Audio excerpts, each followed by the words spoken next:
તાજેતરમાં અમીરગઢ ખાતે કાયદો અને વ્યવસ્થાની સ્થિતિ ઉપર સવાલો ઊભા થયા હતા અને કથળતી જતી કાયદો અને વ્યવસ્થાને પગલે લૂંટ, ચોરી અને મારામારીની ઘટનાઓ વધી ગઈ હતી।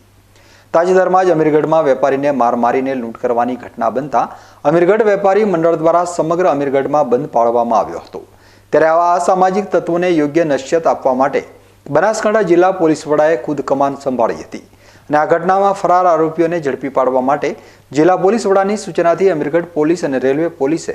અલગ અલગ ટીમો બનાવી ટેકનિકલ સોર્સ, હ્યુમન રિસોર્સની મદદ લઈને એસઓજી તથા એલસીબી પોલીસની મદદથી ગણતરીના જ કલાકોમાં આરોપીઓને દબોચી લીધા છે। જિલ્લા પોલીસ વડા દ્વારા કરવામાં આવેલી આ કામગીરીના પગલે અમીરગઢના વેપારી આલમમાં ખુશીનો માહોલ જોવા મળી રહ્યો છે